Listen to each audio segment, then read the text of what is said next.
It begins with a problem so simple that the pilots who depended on it, the engineers who built around it, and the commanders who desperately needed a solution could hardly believe that something so small, so mundane, could shift the balance of survival in the Pacific Seas. In the vast, unforgiving expanse above the Solomon Islands, where sunlight glinted off ocean swells and the line between life and death was drawn by fractions of seconds, the Lockheed P-38 Lightning carried a secret that almost no one on the ground understood, because that secret lived in the hands of a single mechanic on a single airfield, thousands of miles from home. The story begins not with the roar of engines or the clash of empires, but with the quiet, methodical rhythm of a man crouched beneath an aircraft wing, holding a length of metal wire. It was the kind of wire any ground crewman might have in his pocket, used for small repairs, temporary fixes, or locking bolts into place. It was ordinary, utterly unremarkable. Yet the way he threaded it, bent it, and anchored it would eventually give the P-38 Lightning a maneuvering edge over the vaunted Mitsubishi A6M0, an enemy aircraft that had terrorized Allied pilots since the opening months of the war. To understand why that tiny act mattered, one must return to the first encounters between American pilots and the Zero, when the Pacific War was young and the tactical manuals still reflected a peacetime mentality. The Mitsubishi Zero dominated early air battles not because it was invincible, but because it possessed an astonishing combination of agility, climb rate, and low-speed turning radius, qualities that Western designers had not believed possible. Pilots who tried to dogfight it in conventional ways often paid with their lives. The Zero's light construction, lack of armor, and delicate frame made it vulnerable in ways that few recognized at first, but in the hands of experienced Japanese aviators, it became a weapon as fearsome as any battleship shell. American aircraft in the region were often outdated or outmatched. The P-40 Warhawk struggled to keep pace. The F-4F Wildcat fought valiantly but was mechanically outperformed. Many units waited anxiously for the promise of reinforcements, newer aircraft, stronger engines, fresh squadrons, but logistics in the Pacific were slow, stretched thin across unimaginable distances. Then gradually, the P-38 Lightning arrived. It came with a silhouette unlike any other fighter, twin booms and a central nacelle, two turbo-supercharged engines, a long range that made it ideal for island-hopping distances, and concentrated firepower that hit with brutal precision. Yet even the Lightning, for all its speed and firepower, faced limitations. One of these lived deep inside its control system, inside cables, pulleys, and hydraulic components that worked together to let a pilot move the ailerons and elevator surfaces under great stress. At high speed, the P-38 suffered from what pilots described as heavy controls. As air pressure built on the surfaces, the aircraft resisted roll and pitch input. It could not snap-turn the way a Zero could. In certain combat conditions, the pilot simply could not move the stick far enough or fast enough to avoid danger. This wasn't a flaw of the Lightning's design as much as a reflection of its complexity. The P-38 had been engineered for high-altitude performance, not the tight, low-speed turning contests that defined early Pacific engagements. When chasing or evading a Zero among the steep gullies and cloud layers of Guadalcanal, the P-38's strengths often couldn't be applied. And so in 1942 and 1943, ground crews across the South Pacific worked tirelessly to keep the Lightning flying. They replaced engines in humid conditions, patched bullet holes with whatever metal they could scavenge, adjusted superchargers corroded by salt air, and improvised solutions that factory engineers on the far side of the world would never have foreseen. Among them was the mechanic, rarely named in official documentation, known only by fragments of oral recollection, who performed a simple modification that changed everything. He noticed something in the way the flight control cables behaved after repeated combat sorties. The wear patterns, the tension shifts, and the slight lag in response all contributed to a problem that couldn't be formally measured, but could be felt by pilots trying to push the aircraft to its limits. The Lightning needed its control surfaces to respond just a little sooner, just a little more cleanly, especially during high-speed dives and combat turns. And so he used wire. Not to replace anything, not to invent something new, but to augment what was already there.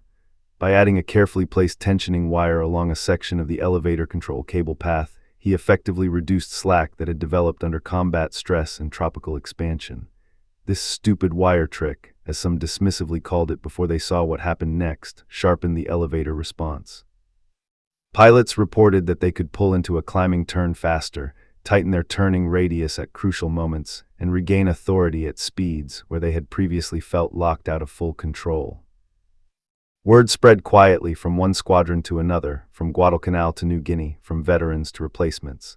The technique was examined, refined, and eventually integrated more formally by maintenance officers who understood its tactical implication.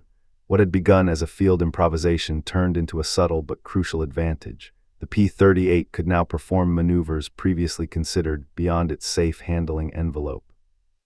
It would not outturn a Zero in a slow, horizontal contest. That was never its strength. But it could now transition from a dive to a climb with greater immediacy, exploit vertical space more aggressively, and reposition itself before the Zero could follow.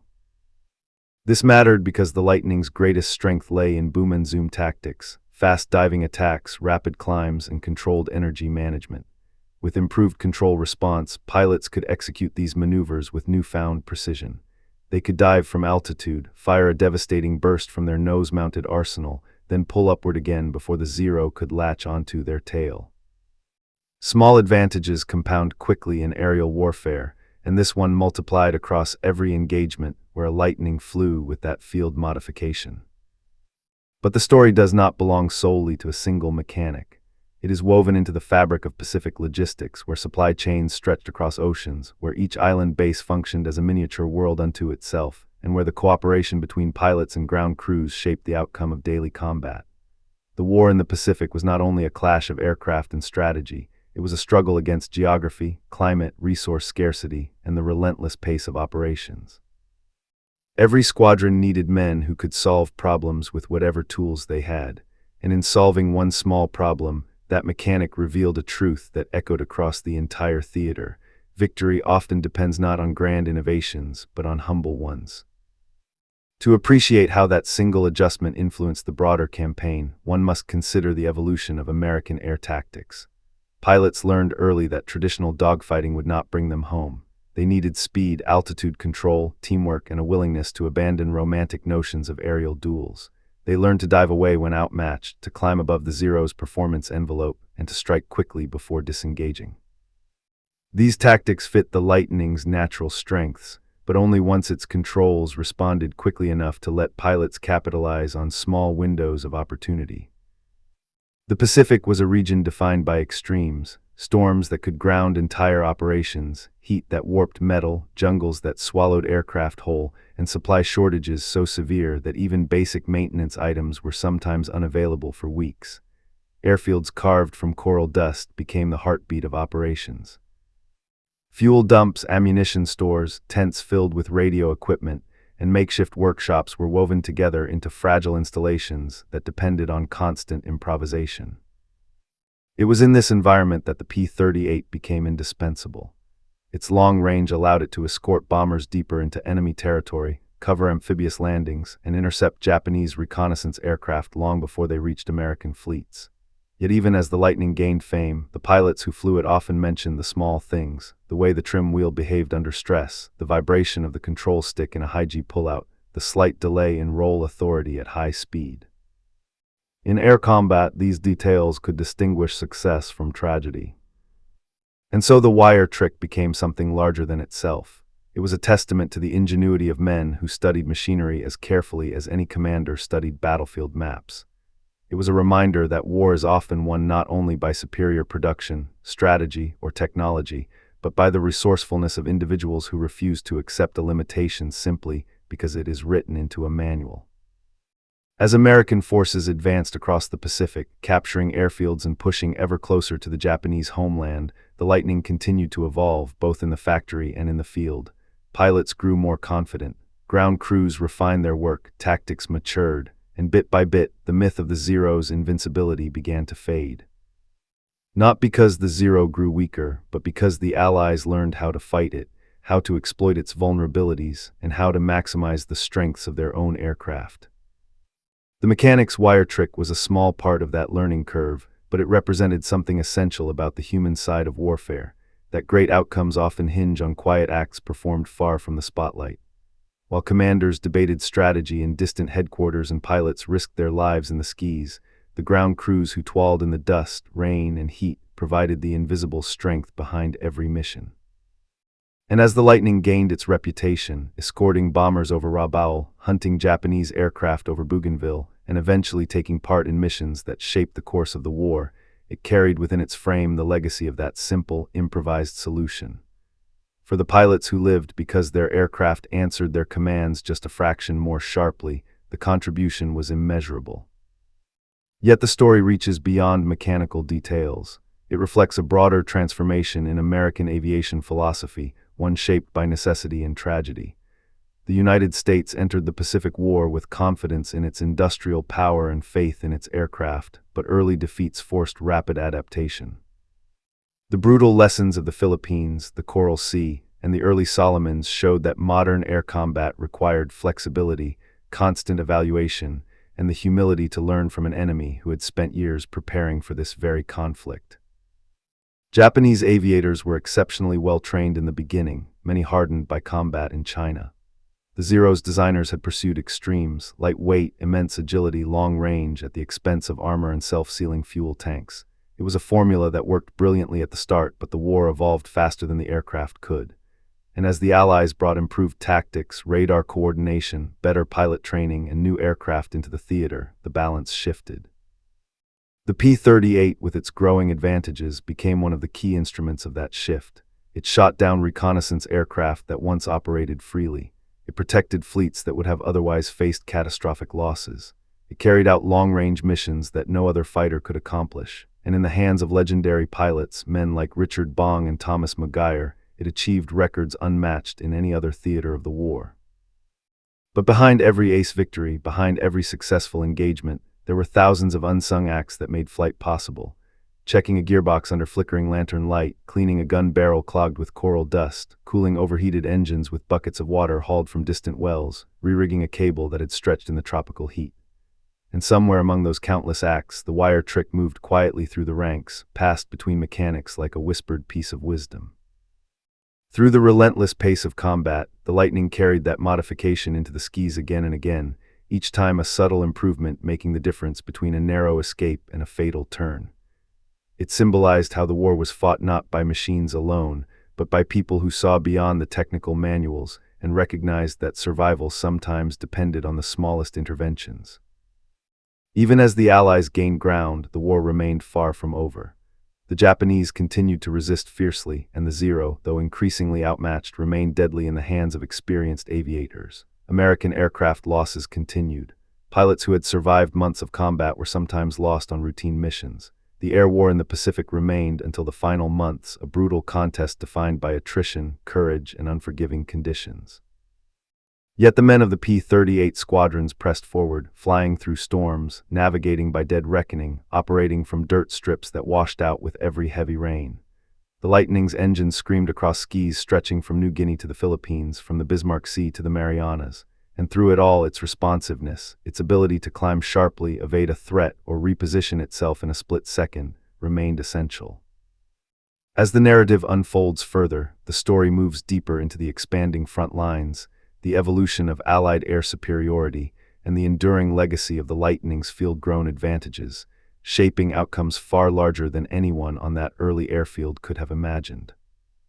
The influence of that seemingly insignificant wire begins to reveal its true weight, not merely as a technical fix, but as a symbol of how the Pacific Air War was won through thousands of acts of ingenuity, courage, and relentless adaptation, each of them contributing to the turning of the tide as the conflict pressed on toward its decisive final phases, carrying with it the lessons and innovations that would shape the very future of aerial combat across the world.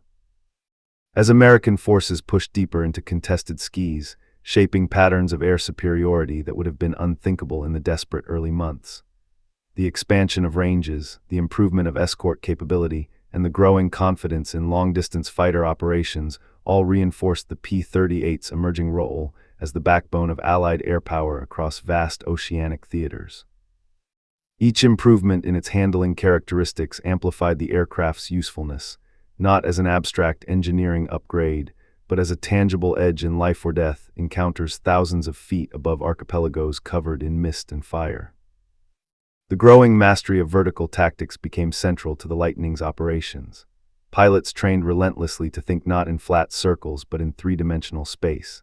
They learned to climb above the Zero's optimal performance band, where the Japanese fighters' light frame and fine control surfaces began to lose authority. They learned that altitude was not merely a number, it was a reservoir of potential energy, the currency with which one bought survival, advantage, and initiative. And every bit of improved elevator responsiveness meant that the Lightning could cash in that advantage with greater speed and precision. The improvement radiated outward into broader operational thinking.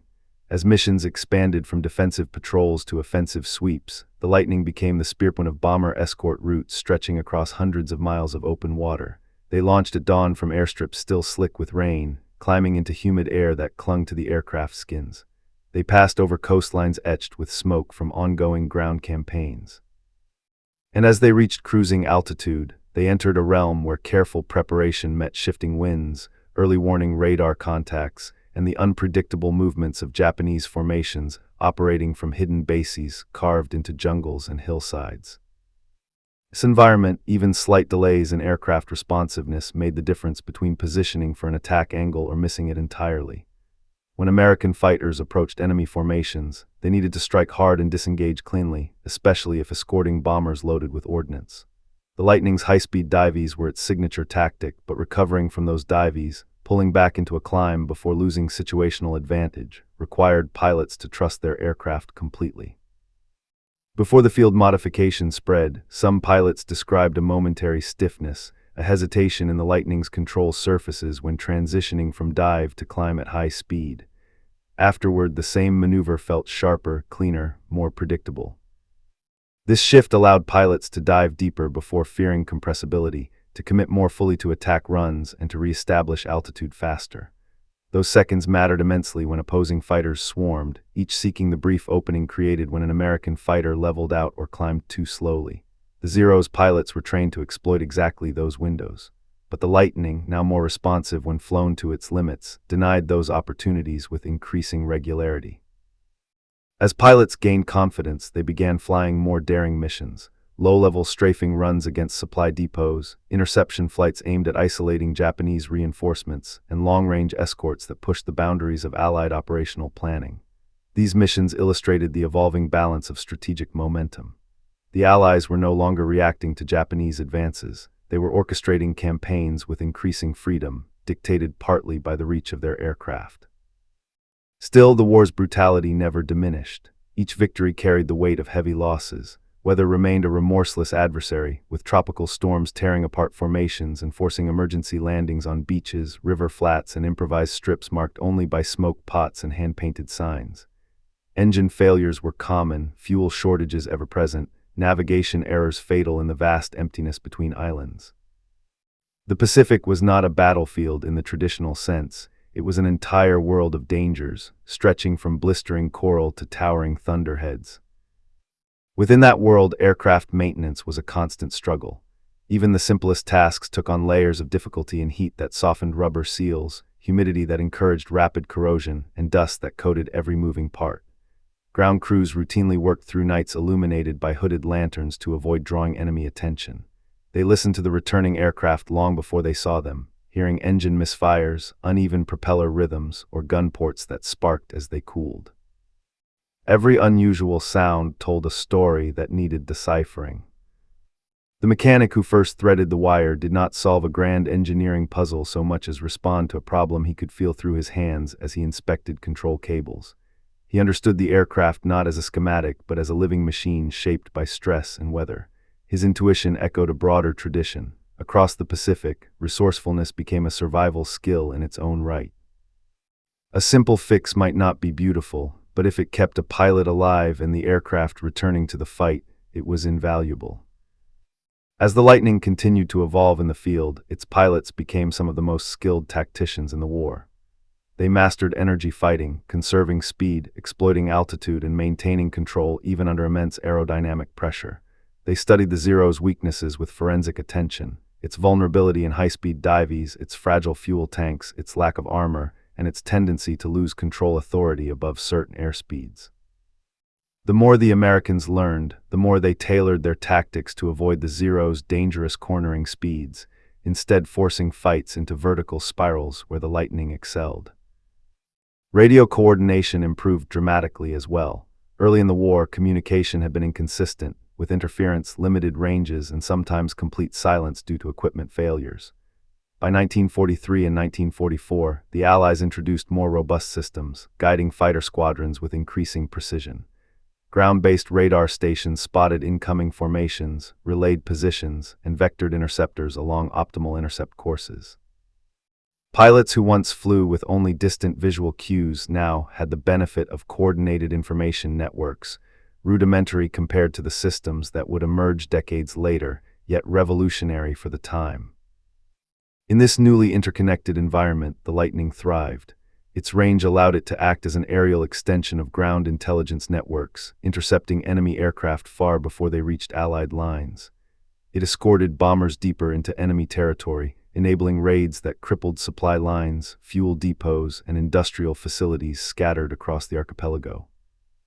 And as the Japanese war machine strained under resource shortages and the attrition of experienced pilots, the Lightning's steady performance became even more decisive.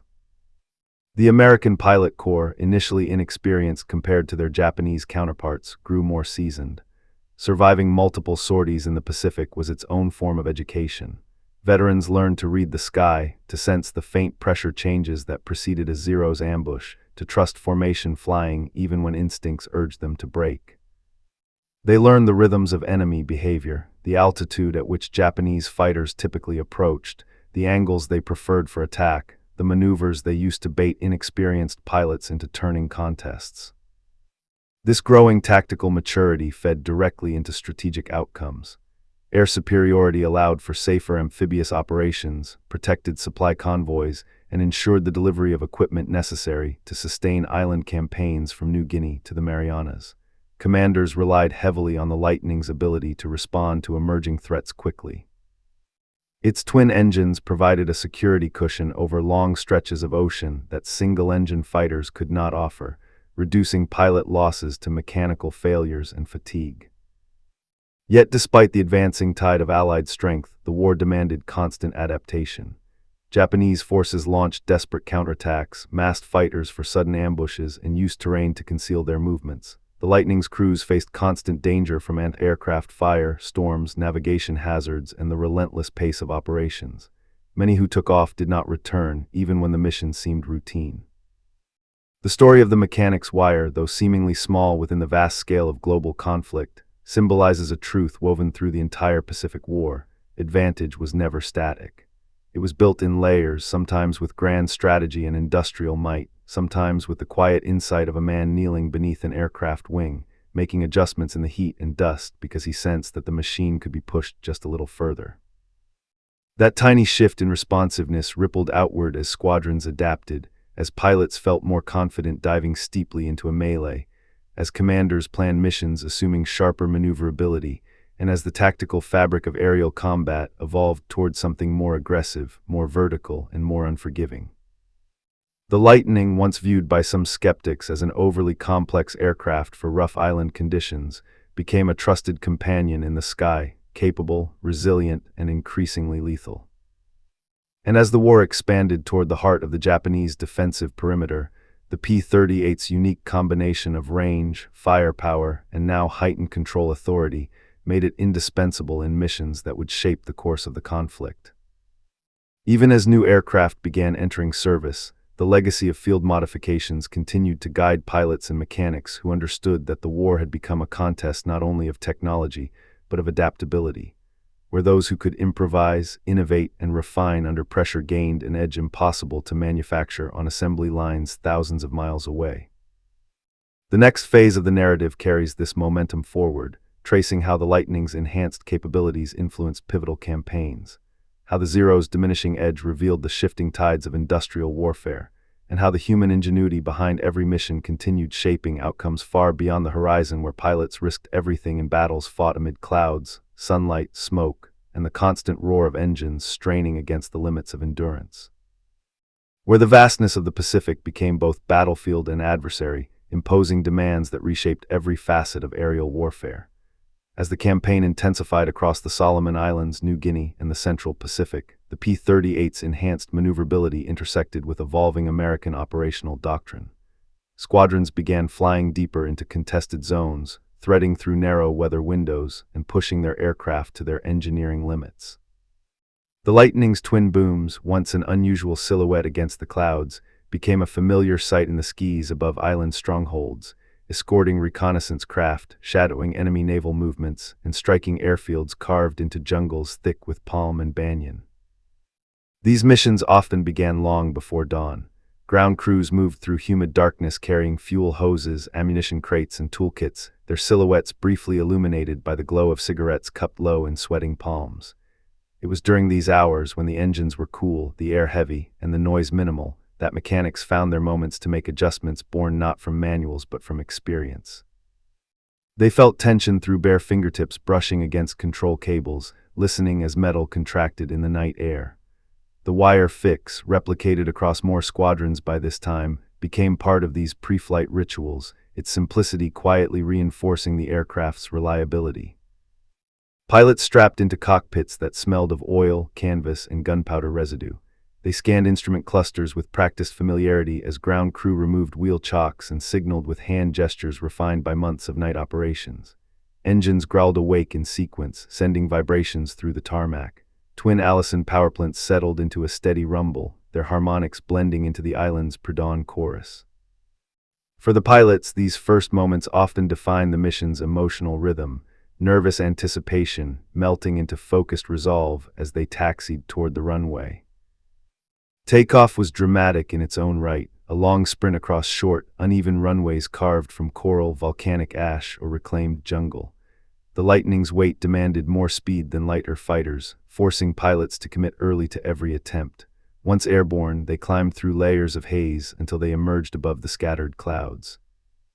Here, the Pacific revealed itself again, wide expanses of shimmering ocean, distant islands rimmed with white surf, and the faint contrails of friendly or enemy aircraft at the edge of visibility. Such moments were fleeting. Soon, the real work began. The Lightning's improved handling allowed for more confident engagement of enemy aircraft at altitude. Pilots used their vertical energy to dive into Japanese formations, firing short, concentrated bursts from their nose-mounted guns. These weapons, aligned along the aircraft's centerline, offered a decisive advantage. Every round traveled toward the exact point where the pilot aimed, unlike wing-mounted guns whose convergence point varied with distance. Yet combat never unfolded exactly as planned. It was chaotic, unpredictable, and shaped by the instincts of men whose survival depended on split-second reactions. After the wire modification improved the elevator response, pilots could recover more cleanly from high-speed dives.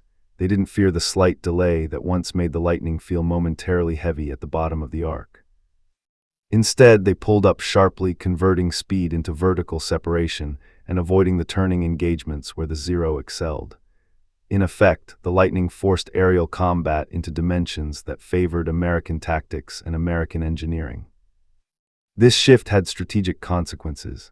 As American pilots learned to dictate the geometry of engagements, Japanese forces struggled to adapt. The Zero, dominant early in the war, relied on pilots who possessed exceptional skill but flew aircraft that were lightly built to maximize maneuverability. It lacked armor, self-sealing fuel tanks, and significant protection for the pilot. In turning fights, it remained lethal, but in vertical duels, dives, climbs, slashing attacks, it faced increasing disadvantages. The P-38's alterations complemented this evolution.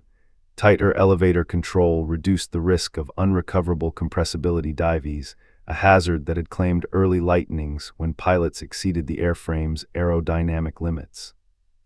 The improved responsiveness didn't eliminate the risk. No field modification could rewrite the laws of aerodynamics, but it provided pilots with greater tactile feedback, granting them the confidence to push the aircraft harder when angles of attack mattered most.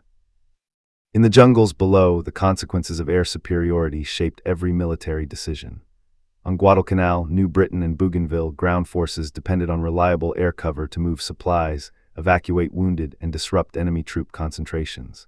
The Lightning's presence overhead, its engines audible long before its silver shape appeared, offered reassurance that Japanese aircraft would find it harder to strike with impunity. Each mission flown helped knit together the fragile threads of momentum that Allied forces needed to sustain their advance. Weather remained a constant tormentor. Tropical storms appeared with little warning, obscuring entire regions under walls of rain. Even experienced pilots found navigation disorienting when the sky turned featureless, leaving only instruments to guide them. Many were forced into emergency landings or ditchings in rough seas, where rescue depended on luck, location, and the quick response of nearby units. Despite these hazards, missions continued almost without pause. The pace of war left little room for rest. As the Lightning's capabilities expanded, commanders designed increasingly ambitious operations. One of the most dramatic examples would come later, when the aircraft played a central role in a carefully planned interception that eliminated a senior Japanese commander whose strategic influence had shaped the early years of the war. That mission, though months away from the point in our narrative, reflected the culmination of everything the Lightning had become. A long-range hunter, precise, fast, and backed by intelligence networks that combined code-breaking, reconnaissance, and operational daring. But the Lightning's evolution was not solely technological or tactical. It was deeply human.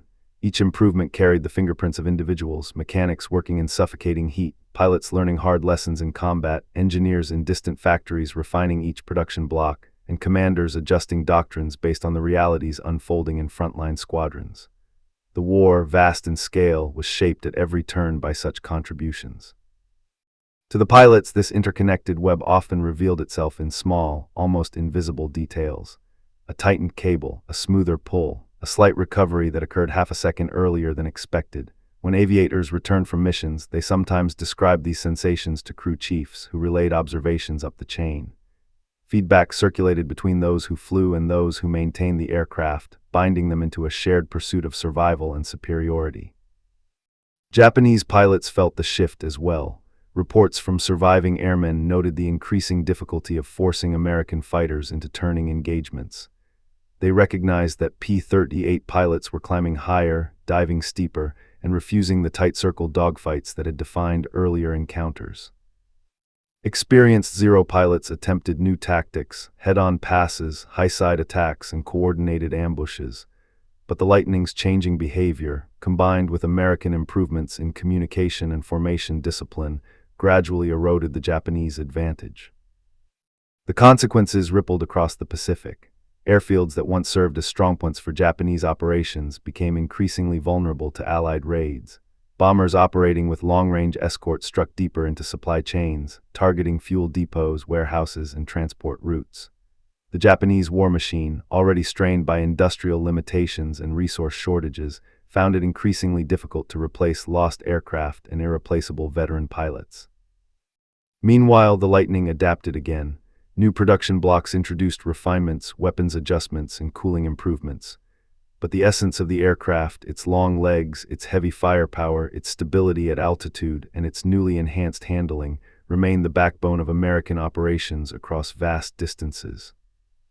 As the war progressed toward a new phase, one defined by mounting Allied confidence and a Japanese defensive posture growing increasingly desperate, the Lightning prepared to play roles that required both endurance and precision.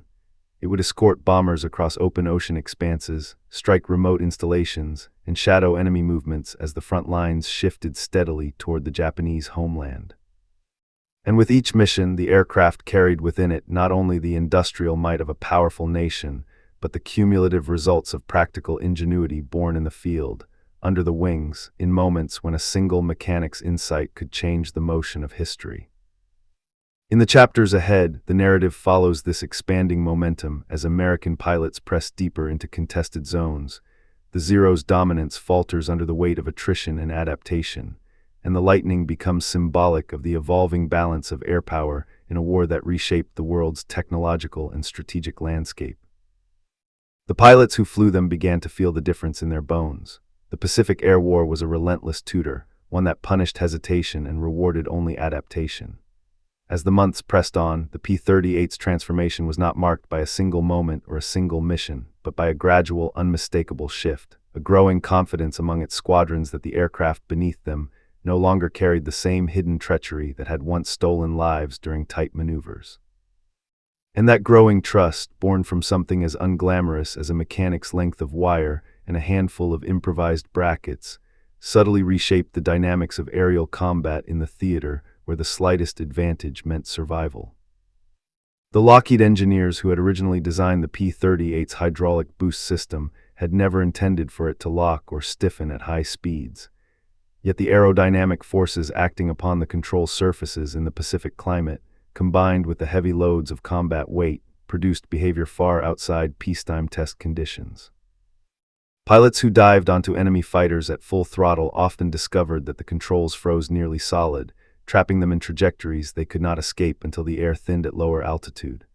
Many never reached that point. Reports poured in describing dives that could not be recovered from or banking turns that required alarming physical effort. These accounts filtered up the chain, prompting technical reviews, but in wartime there is always a lag between meeting rooms and flight lines. It was the everyday ingenuity of men stationed under tropical suns, working in tin-roofed dispersal bays, that pushed the solution ahead of official channels. As the modified Lightnings began to cycle through squadron rosters, commanders noted the changing patterns of aerial engagements. Pilots were no longer forced to choose between disengaging early or risking a lethal dive. Instead, the P-38 regained its intended role as both a long-range escort and an aggressive dogfighter capable of pressing home attacks without fear of becoming a prisoner of its own design. Against the A-6M0, still lethal in the right hands, the margin of performance widened. The Japanese fighter possessed superb low-speed maneuverability, but its airframe lacked the structural strength to chase a Lightning into a power dive. Likewise, its lightweight construction meant that any sustained high-speed pursuit risked catastrophic flutter. Now, with the trim tab rigidity addressed, P-38 pilots could safely exploit that structural vulnerability. They could dive at will, roll with assurance, and force the Zero into vertical or high-speed envelopes where it simply could not compete. The intelligence officers monitoring combat data observed this shift with keen interest. Encounter reports from early 1943 showed engagements where the Zero retained the initiative in low-speed spirals and turning fights. But by late summer, the tide of those micro-level interactions had begun to turn. Lightnings were holding energy better, escaping traps more reliably, and executing slashing attacks without losing control authority in their stick inputs. The wire trick, simple as it seemed, echoed across hundreds of dogfights. It was the sort of marginal refinement that commanders rarely wrote about in official dispatches, yet it quietly rewrote the lived reality of airmen who daily confronted an enemy known for its lethal agility. These developments emerged alongside transformations in broader strategy. The Pacific had entered a new phase marked by the convergence of industrial power, operational logistics, and air superiority doctrine. The United States, harnessing its enormous manufacturing base, was producing aircraft, engines, and spare parts at an unprecedented scale. Squadrons that had once cannibalized grounded airframes for parts now received regular shipments from the mainland, ferried through supply chains stretching from California to island airstrips carved out of jungle and coral. This abundance allowed for experimentation, field modifications, and rapid implementation of fixes that would have been impossible early in the war when every machine was precious and every replacement uncertain. Meanwhile, intelligence analyses of captured Zero components, particularly after the Akitan Zero recovery, provided invaluable insight into the Japanese fighter's design philosophy. Engineers marveled at its unmatched roll rate at moderate speeds, its sensitivity to control input, and its feather-like construction. It was an aircraft optimized for aggression, capable of turning inside virtually anything the Allies possessed. But it was also fragile, lacking armor, self-sealing tanks, and the structural reinforcement necessary for radical dives. Armed with this knowledge, American technical staff and frontline mechanics began to evaluate their aircraft not just by textbook specifications, but by how they needed to behave within the reality of Pacific dogfighting. The wire modification embodied that shift. It reflected a new mindset in which improvisation, practical, battlefield-tested, and immediate, became as vital as official doctrine. The pilots themselves adapted their tactics in parallel. Training emphasized the importance of boom and zoom attacks, energy retention, and never accepting battle on the Zero's terms. Veteran flyers like Richard Bong and Thomas Maguire internalized these principles, turning the P-38's strengths into consistent advantages: speed, climb rate, and heavy armament concentrated in the nose. With the trim tab stiffener installed, they could execute high-speed passes with far more confidence, pulling out of dives without the heart-stopping lag that had once haunted them. Their victories, recorded through hundreds of missions, served as both morale boosters and instructional examples demonstrating how the improved machine could be used to its fullest potential. As these experiences propagated through replacement pilots and newly arrived squadrons, the culture of P-38 operators evolved. A new generation of flyers entered the theater, inheriting an aircraft no longer burdened by the quirks that had troubled its earliest crews. Their understanding of the Lightning was shaped not by cautionary tales of control lock, but by the swagger of aces who had proved its capabilities repeatedly. This momentum, intangible yet powerful, merged with the technical refinements to produce a decisive shift in how the aircraft was perceived. It was no longer the machine that pilots feared might betray them in a dive. It became the weapon of choice for long-range dominance, unmatched in escort missions, interception, and the high-speed vertical fighting that defined the later years of the aerial campaign. In the broader context, the war itself was undergoing a transformation. The balance of industrial capacity, the strategic weight of naval operations, and the gradual encirclement of Japanese strongholds were reshaping the map. Newly secured airfields enabled longer-range missions over enemy territory, from Rabaul to the Solomons. Lightnings, blessed with their twin-engine endurance, often spearheaded these missions, striking deep into contested airspace where the Zero still lurked in numbers. Yet the engagements increasingly favored the Americans. For every sortie launched, for every combat air patrol scrambled, the accumulated effect of thousands of technical decisions, among them the humble wire mod, tilted the odds further. And beneath all of this ran the invisible storylines of the maintenance crews who ensured the aircraft were fit to fly. Their world was not one of dogfights and aerial duels, but of grease-stained hands, improvised tools, and endless hours beneath the tropical heat and monsoon downpours. They lived among spare parts, engine crates, and canvas tents illuminated by lanterns during night cycles. Their contributions rarely appeared in official histories, yet without them, aircraft could not meet the demands of combat. The mechanic who first threaded that makeshift support through the trim tab assembly, likely unaware of its future significance, represented countless others whose modifications, big and small, formed the backbone of operational success. In remote island chains carved from coral and volcanic rock, victory depended as much on resourcefulness as on firepower. As the months continued, feedback from pilots consistently validated the durability of the new control behavior. Reports of stiffening drastically declined. Commanding officers who once hesitated to authorize aggressive maneuvers now encouraged them when tactically appropriate. The P-38 began to reclaim the full breadth of its engineered envelope, and pilots discovered that beyond regaining control authority, the Flix subtly improved aircraft handling at high speeds, allowing for more precise adjustments during dogfights. In long pursuits where seconds decided life or death, this refinement mattered immeasurably.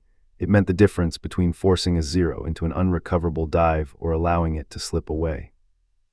As more units implemented the modification, it became part of the informal knowledge passed between mechanics, eventually reaching the attention of higher-level engineering staff who recognized its practical impact.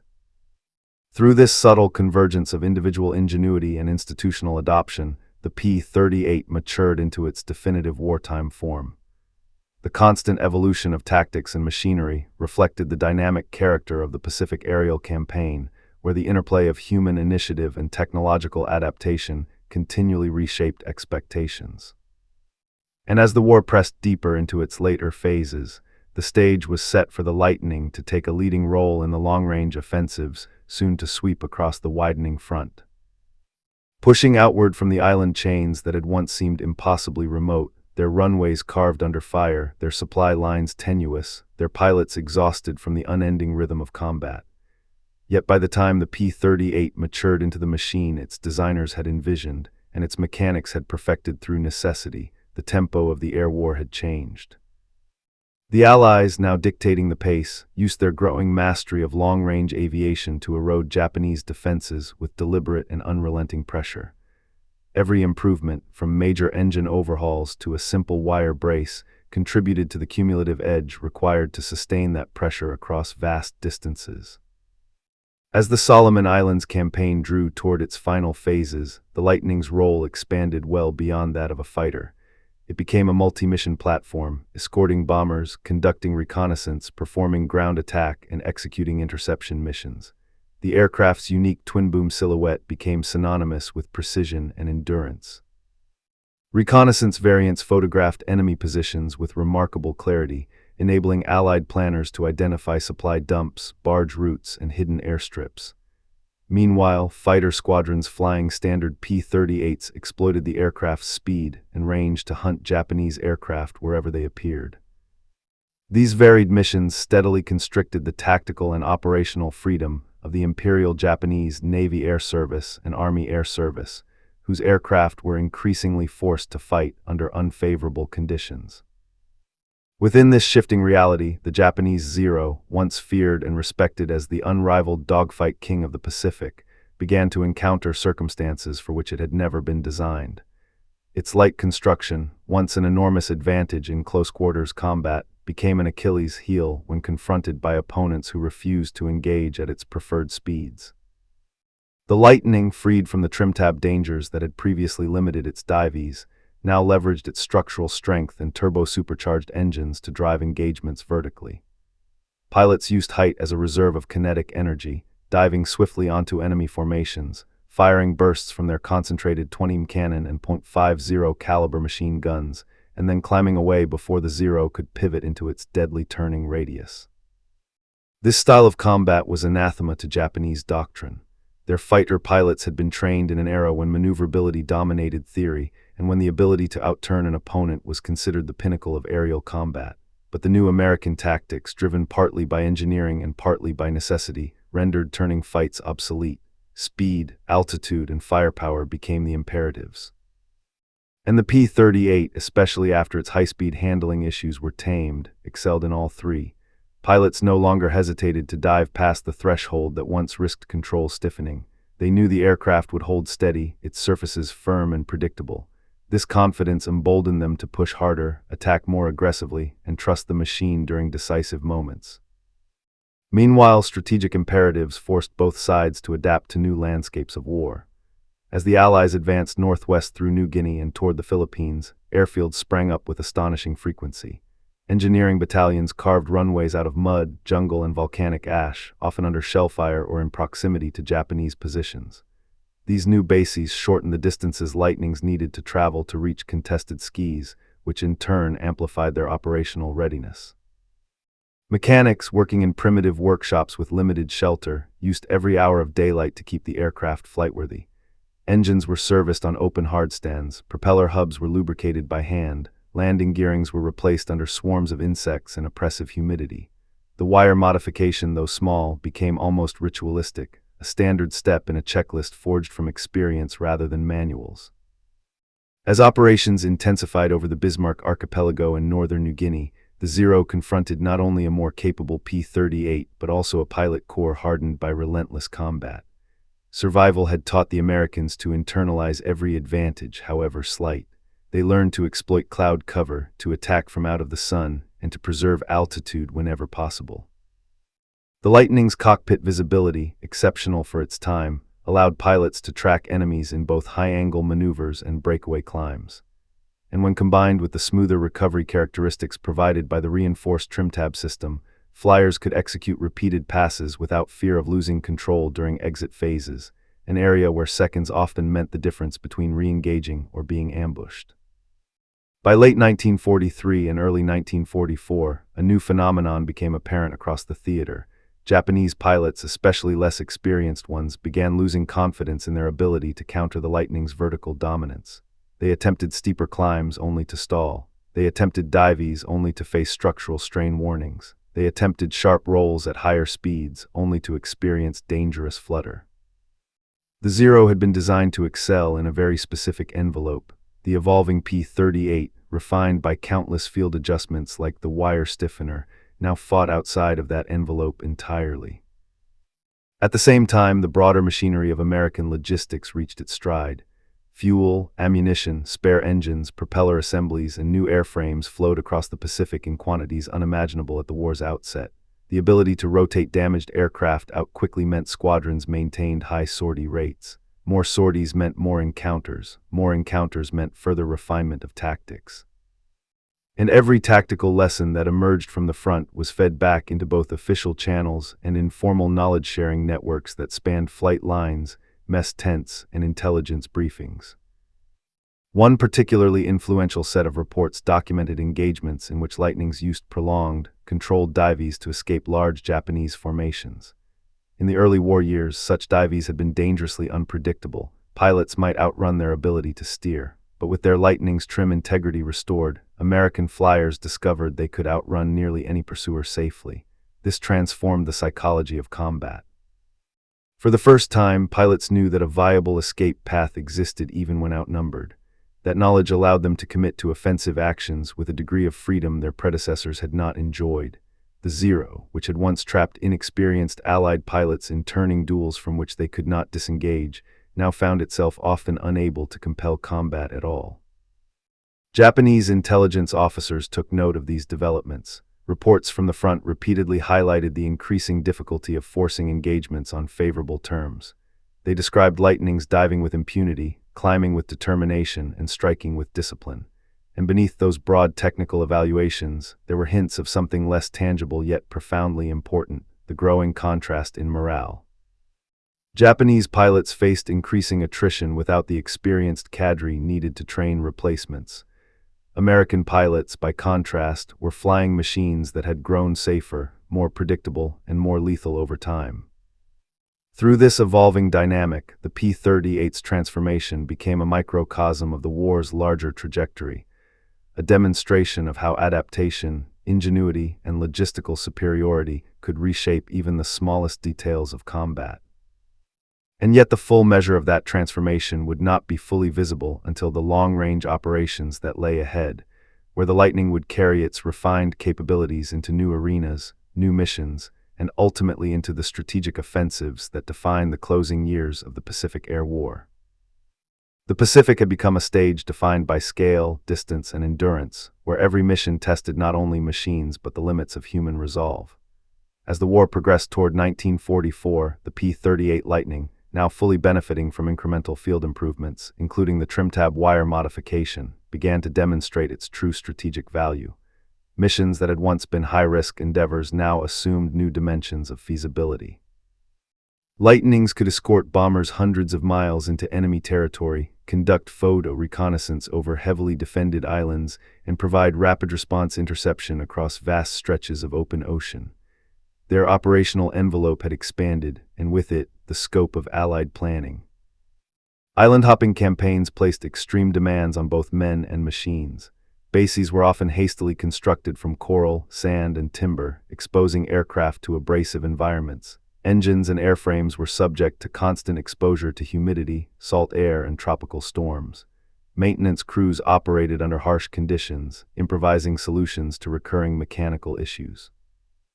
The trim-tab wire, initially a simple fix, became emblematic of the ingenuity required to sustain air operations. Mechanics understood that aircraft performance could mean life or death for the pilots who depended on them, and minor adjustments often had disproportionate impacts on survivability and mission success. As squadrons grew more confident in the Lightning's capabilities, the tactical approach of American pilots shifted noticeably. Boom and zoom attacks, previously executed with caution due to the risk of control lock at high speeds, became standard practice. Pilots capitalized on altitude to dive sharply on enemy aircraft, deliver concentrated bursts from the nose-mounted 20 cannon and .50 caliber machine guns, and climb away before adversaries could counterattack. These tactics exploited the weaknesses of the A6M0, lightweight structure, lack of armor, and limited high-speed handling. The Lightning, in contrast, was designed to endure aggressive maneuvers, and the reinforced trim tab provided confidence that recovery would be possible after extreme dives. Engagements over the Philippines, New Guinea, and the Marianas illustrated this shift vividly. Pilots reported that Japanese aircraft struggled to force turning battles, instead being drawn into vertical confrontations that favored the P-38. The American fighter's range allowed it to patrol beyond the reach of Japanese forward airfields, intercepting enemy aircraft as they attempted to interdict Allied bombing missions. Each successful sortie increased collective knowledge, feeding into both formal intelligence assessments and the informal wisdom shared among pilots and mechanics across squadrons. Strategically, the consequences were profound.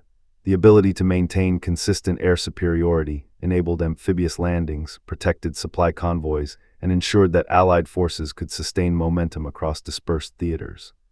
The Lightning's unique combination of firepower, range, and reliable handling meant that commanders could plan operations with confidence that escort fighters would remain effective deep into enemy territory. Loss rates began to decline, and missions that would have been deemed excessively risky in 1942 or early 1943 became achievable objectives by mid-1944. The human dimension remained central to this evolution. Pilots endured long flights over featureless ocean, relying on navigation, weather assessment, and constant vigilance to avoid mechanical failure or enemy ambush. Ground crews worked tirelessly, often around the clock, to maintain readiness. Engineers in distant factories adjusted production specifications to reflect operational realities reported from the front. The symbiosis of these efforts created a feedback loop in which the smallest mechanical improvements, like the wire in the elevator control, propagated through the entire system, amplifying effectiveness across multiple fronts. Simultaneously, Japanese forces were facing a growing shortage of experienced aviators. Attrition among trained pilots, coupled with the loss of critical airfields, weakened their ability to project force. While new aircraft were introduced, they lacked seasoned crews and were often deployed in increasingly desperate circumstances. This imbalance magnified the tactical advantages gained by American forces. The P-38, now operating within its optimal performance envelope, was able to capitalize on both technical and human disparities, securing victories that reinforced Allied control of the skies. In addition to air-to-air combat, the Lightning proved invaluable in long-range interdiction missions. Pilots conducted reconnaissance to identify enemy shipping lanes and forward supply depots, providing intelligence that shaped subsequent strikes. The aircraft's speed and durability allowed it to penetrate contested airspace, often returning with detailed photographic evidence that informed strategic planning. In these missions, the reliability of control surfaces, enhanced by field modifications, proved critical. Pilots needed predictable handling when executing precise maneuvers at high speed over heavily defended targets. By the latter half of 1944, the cumulative effects of technical refinement, tactical innovation, and operational experience had transformed the P-38 into a linchpin of the Allied air strategy in the Pacific. It had become more than just a fighter. It was a platform that enabled operational flexibility, provided tactical confidence, and contributed directly to the broader war effort. Each encounter with the Zero demonstrated the growing gap between American and Japanese capabilities, a gap forged not only through industrial output, but through the attentive, practical ingenuity of those who maintained and improved the aircraft on the front lines. The narrative of the mechanic's wire trick, while humble in isolation, illustrates a central truth of warfare. Small, intelligent interventions can ripple outward, affecting outcomes at the scale of campaigns and entire theaters.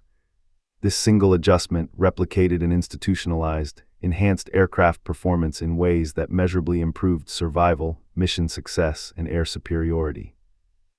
It exemplifies how attention to detail, hands-on problem-solving, and an intimate understanding of machinery can shape the course of battle in tangible, lasting ways.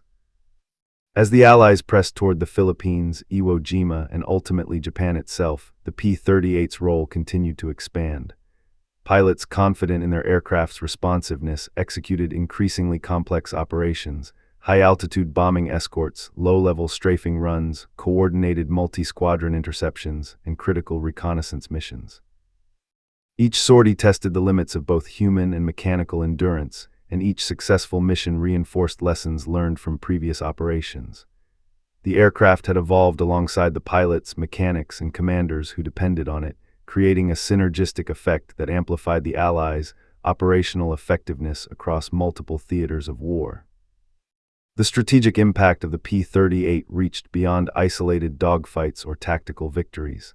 By 1944, the aircraft had become a decisive instrument in shaping the tempo of the Pacific War. Its extended range allowed operations across unprecedented distances, bridging islands separated by hundreds of miles of open ocean. Bombers once vulnerable to interception during long transits now traveled under the protective shadow of the Lightning, while reconnaissance flights identified critical targets with increasing precision. The air war, once dominated by Japanese agility and initiative, had shifted to favor the Americans' combination of endurance, firepower, and adaptability. The improved handling characteristics, secured by simple yet effective modifications in the field, allowed pilots to fly with a level of confidence that transformed aerial tactics. Boom and zoom attacks, where altitude was converted into energy for high-speed strikes, became standard doctrine. Pilots used dives to engage enemies swiftly, fire concentrated bursts from the nose-mounted armament, and retreat to higher altitude before adversaries could react. This vertical-centric combat minimized the Zero's traditional advantage in turning fights, forcing the Japanese into engagements where their aircraft was structurally and tactically disadvantaged. Each encounter reinforced the same pattern. Control regained through field ingenuity translated into victories in the air, which cascaded into operational and strategic benefits on the ground and across naval theaters. This advantage manifested vividly during critical campaigns, including the Mariana and Palau Islands operations. P-38 squadrons escorted bombing formations deep into contested airspace, sometimes operating from forward bases under construction, frequently exposed to tropical storms, and constantly adapting to the logistics of a sprawling theater. Mechanics labored tirelessly to ensure airworthiness, performing routine and improvised maintenance alike. Their work ensured that pilots could rely on precise handling when it mattered most, turning minor field adjustments into operational leverage on the grand scale of campaigns spanning thousands of square miles of ocean and dozens of islands. The human element intertwined seamlessly with the technological. Pilots endured long missions over featureless expanses, using navigation, weather, and visual cues to maintain course while remaining alert to enemy contacts. The improved P-38 allowed them to trust the machine during complex maneuvers at high speed. Ground crews, often working in makeshift conditions, improvised solutions that allowed these aircraft to survive extreme environmental stresses. Engineers and planners incorporated feedback from these real-world experiences to refine procedures, tactics, and production standards, ensuring that innovations such as the wire modification propagated through entire squadrons, enhancing both safety and effectiveness. Meanwhile, Japanese air forces faced a relentless attrition of experienced pilots and aircraft. Even new planes could not compensate for the shortage of veteran aviators. Encounters increasingly favored American forces as P-38s exploited both technical superiority and tactical discipline.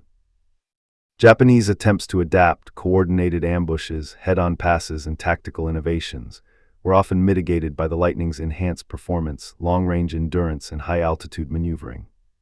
As a result, American pilots gained air superiority over critical zones, enabling amphibious landings, secure supply routes, and sustained bombing operations that would further degrade Japanese logistical and operational capacity. The evolution of the P-38 also had a cumulative psychological effect. Pilots' confidence in their aircraft's responsiveness allowed them to engage more aggressively, knowing they could recover from extreme maneuvers that previously carried lethal risk. This mental edge complemented the technical improvements, creating a feedback loop where machine reliability and pilot competence reinforced each other. Squadrons collectively adapted to new tactics, forming coherent strategies that exploited both the Lightning's strengths and the Zero's vulnerabilities. As operations extended across the Philippines, the Ryukyu Islands, and toward Japan itself, the Lightning's versatility became increasingly evident.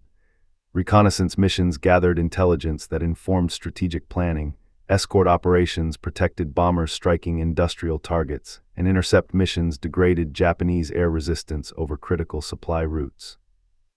The aircraft's endurance, coupled with the fine-tuned responsiveness enabled by field adjustments, allowed American forces to project air power far beyond the range previously considered practical, challenging the defensive perimeters that had been established in the early years of the war.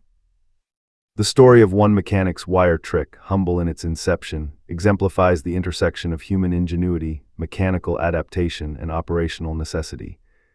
It demonstrates how seemingly minor interventions can amplify strategic outcomes, influencing the effectiveness of pilots, the success of missions, and ultimately the course of entire campaigns. By restoring and enhancing control authority, the modification allowed pilots to exploit their aircraft fully, turning technical precision into tactical dominance and operational advantage. As the Pacific campaigns pressed forward, the P-38's presence became both practical and symbolic. It represented the culmination of engineering, maintenance ingenuity, and tactical evolution, a machine honed in combat and shaped by necessity. It carried its pilots over thousands of miles of ocean, into contested seas, and into engagements that steadily eroded the Japanese defensive capability. Its performance, enhanced through small yet crucial refinements, helped shift the balance of air power in the Allies' favor, creating conditions in which operational flexibility, sustained offensive pressure, and strategic dominance became achievable objectives. In the final analysis, the narrative of the P-38 in the Pacific highlights a core lesson of World War II. Victory was forged not only in large-scale industrial output or high-level strategy, but in countless practical interventions at the level of individual machines, hands, and minds. The aircraft's enhanced maneuverability, born from a mechanic's insight, underscores the interplay between human adaptation and technological performance, a recurring theme that resonated across theaters and campaigns, shaping the outcome of a war fought across immense distances and against formidable adversaries. The final months of the Pacific Air War highlighted how the P-38 had evolved into a force multiplier whose capabilities extended beyond individual dogfights. By 1945, the aircraft had become indispensable in long-range escort missions, critical reconnaissance operations, and precision strikes against targets deep within enemy-held territory. Its operational success was inseparable from the field modifications pioneered by mechanics who understood the aircraft not only as a machine, but as a lifeline for pilots navigating the treacherous seas of the Pacific. The wire trick, though seemingly trivial, had matured into a standardized procedure that directly influenced survival rates, mission success, and the broader effectiveness of air operations. The P-38's performance created a new paradigm for air engagement. Its twin engines allowed pilots to penetrate heavily defended airspace without fear of losing power over long distances. Its concentrated nose armament provided unmatched accuracy, while the reinforced trim tab delivered predictable control during high-speed maneuvers. Pilots learned to exploit these attributes methodically, approaching from high altitude to maximize kinetic energy, diving on enemy formations, unleashing concentrated firepower, and climbing to reset energy for repeated strikes. These tactics minimized exposure to the Zero strengths while amplifying the Lightning's advantages. Over time, they became codified as essential doctrines within fighter squadrons. The cumulative effect was evident in operational outcomes. Japanese forces, confronted with increasingly sophisticated and confident American tactics, suffered mounting losses in both aircraft and experienced pilots. The Zero, which had once dominated the skies through superior maneuverability, struggled against a P-38 that could dictate the terms of engagement. Its inability to recover quickly from high-speed dives and vertical maneuvers, enhanced by the American field modification, was exploited consistently. Each encounter reinforced a pattern. American pilots, equipped with reliable aircraft and informed by years of experience, increasingly controlled engagements, while Japanese aviators faced ever-narrowing options. Meanwhile, the logistical and industrial apparatus supporting the P-38 reached unprecedented efficiency. Factories on the U.S. mainland produced thousands of airframes, engines, and spare components, while naval convoys delivered them to forward bases across the Pacific. Maintenance crews, trained and battle-hardened, implemented standardized improvements such as the wire reinforcement across all operational squadrons. The result was an aircraft whose reliability and performance became predictable across multiple theaters and missions, allowing commanders to plan offensive operations with greater confidence and reduced risk. The human element remained central. Pilots internalized lessons from previous encounters, developing instinctive awareness of energy management, positional advantage, and engagement timing. Mechanics and ground crews continued to refine procedures, ensuring that each aircraft returned from mission to mission capable of sustained performance. The integration of minor field improvements into the operational doctrine exemplified a symbiotic relationship between human ingenuity and technological performance. It also demonstrated how small, tactical innovations could propagate through a system to produce strategic effects on the scale of theaters and campaigns. These dynamics played out across the decisive campaigns of 1944 and 1945. The liberation of the Philippines, air operations over Iwo Jima, and strategic bombing missions against Japanese industrial targets all relied heavily on the P-38's capabilities. Pilots now flew with confidence that the aircraft would perform as intended, regardless of high-speed maneuvers or extended sorties. Enemy aircraft were engaged on American terms, high-energy vertical maneuvers that neutralized the Zero's agility.